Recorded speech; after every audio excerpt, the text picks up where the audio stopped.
Perkenalkan, nama saya Christina Yosef Sinaga dari Prodi Pendidikan Bisnis. Di sini saya akan menjelaskan mengenai keterampilan mengelola kelas.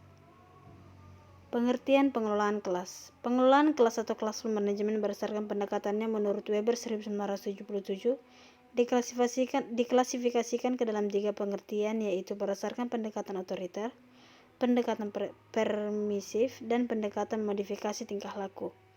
Berikut dijelaskan pengertian masing-masing pendekatan tersebut.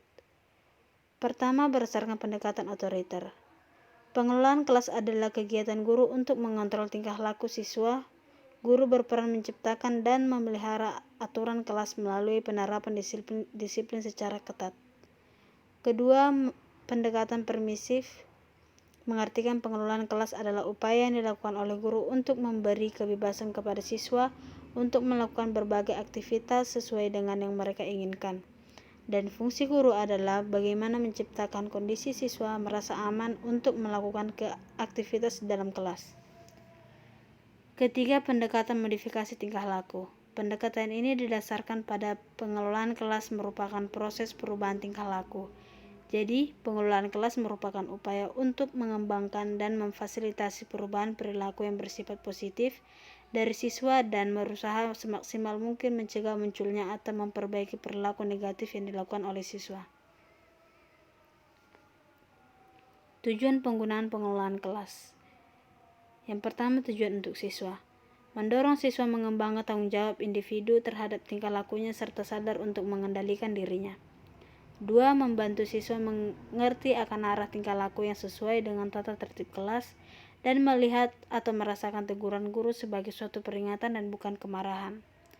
3. Menimbulkan rasa berkewajiban melibatkan diri dalam tugas serta bertingkah laku yang wajar sesuai dengan aktivitas-aktivitas kelas. Tujuan untuk guru. Yang pertama, mengembangkan pengertian dan keterampilan dalam memelihara kelancaran penyajian dan langkah-langkah pelajaran secara tepat dan baik. 2. Memiliki kesadaran terhadap kebutuhan siswa dan mengembangkan kompetensinya di dalam memberikan pengarahan yang jelas kepada siswa. 3. Memberikan respon secara efektif terhadap tingkah laku yang menimbulkan gangguan-gangguan kecil atau ringan serta memahami dan menguasai seperangkat kemungkinan strategi yang dapat digunakan dalam hubungan dengan masalah tingkah laku siswa yang berlebihan atau terus-menerus melawan di kelas. Selanjutnya, komponen pengelolaan kelas.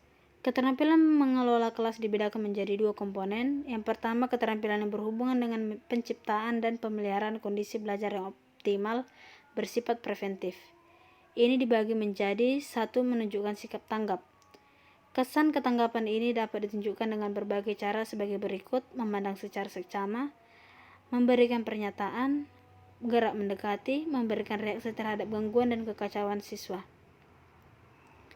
2. Membagi perhatian. Pengelolaan kelas yang efektif terjadi apabila guru membagi perhatian kepada beberapa kegiatan yang berlangsung dalam waktu yang sama. Hal ini dapat dilaksanakan dengan cara berikut. 1. Visual. Hal ini menunjukkan perhatian terhadap sekelompok siswa atau individu namun tidak kehilangan keterlibatan dengan kelompok siswa atau individu. 2. Verbal. Guru dapat memberikan komentar, penjelasan, pernyataan, dan sebagainya sebagai aktivitas seorang siswa sementara ia memimpin kegiatan siswa yang lain. Ketiga, memusatkan perhatian. Hal ini dapat dilaksanakan dengan cara 1. Menyiagakan siswa. Menciptakan suasana yang menarik sebelum guru menyampaikan pertanyaan atau topik pelajarannya, bertujuan untuk menghindari penyimpangan perhatian siswa. 2. Menuntut tanggung jawab siswa. Hal ini berhubungan dengan cara guru memegang teguh kewajiban dan tanggung jawab yang dilakukan oleh siswa serta keterlibatan siswa dalam tugas-tugas. Keempat, memberikan petunjuk yang jelas. Hal ini berhubungan dengan cara guru dalam memberikan petunjuk agar jelas dan singkat dalam pelajaran sehingga tidak terjadi kebingungan daripada siswa. Petunjuk yang diberikan harus bersifat langsung, dengan bahasa yang jelas dan tidak membingungkan serta dengan tuntutan yang wajar dapat dipenuhi oleh siswa. Kelima, yaitu menegur. Apabila terjadi tingkah laku siswa yang mengganggu kelas atau kelompok dalam kelas, hendaklah guru menegurnya secara verbal.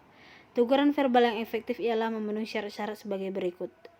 Tegas dan jelas tertuju pada siswa yang mengganggu serta pada tingkah lakunya yang menyimpang, menghindari peringatan yang kasar dan menyakitkan atau yang mengandung penghinaan, menghindari ocehan atau ejekan guru atau yang berkepanjangan, Guru dan siswa lebih baik mengadakan kesepakatan sehingga penyimpangan yang terjadi hanya sifatnya mengingatkan. Keenam, memberikan penguatan. Komponen ini digunakan untuk mengatasi siswa yang tidak mau terlibat dalam kegiatan pembelajaran atau mengganggu temannya, yaitu dengan cara guru dapat memberikan penguatan kepada siswa yang mengganggu, yaitu dengan jalan menangkapnya ketika ia melakukan tingkah laku yang tidak wajar sehingga siswa tidak mengulanginya lagi. Guru dapat memberikan berbagai komponen penguatan kepada siswa yang bertingkah laku yang wajar kepada siswa yang lain untuk menjadi teladan. Komponen kedua yaitu keterampilan yang berhubungan dengan pengembalian kondisi belajar yang optimal. Guru dapat menggunakan seperangkat strategi untuk tindakan perbaikan terhadap tingkah laku siswa yang terus-menerus menimbulkan gangguan dan tidak mau terlibat dalam tugas di kelas. Strategi tersebut adalah 1. Memodifikasi tingkah laku. Guru dapat menganalisis tingkah laku siswa yang mengalami masalah atau kesulitan dan berusaha memodifikasi tingkah laku tersebut dengan mengaplikasikan pemberian penguatan secara sistematis.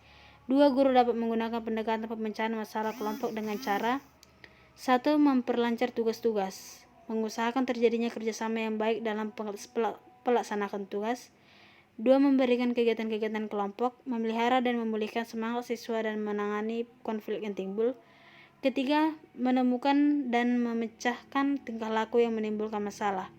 Guru yang dapat menggunakan seperangkat cara untuk mengendalikan tingkah laku keliru yang muncul dan ia mengetahui sebab-sebab dasar yang mengakibatkan ketidakpatutan tingkah laku tersebut serta berusaha untuk menemukan pemecahannya.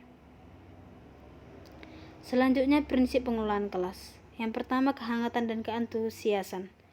Guru yang bersifat hangat dan akrab serta ajak menunjukkan keantusiasan terhadap tugas-tugas, terhadap kegiatan-kegiatan atau terhadap siswanya akan lebih mudah pula melaksanakan komponen keterampilan tersebut secara berhasil.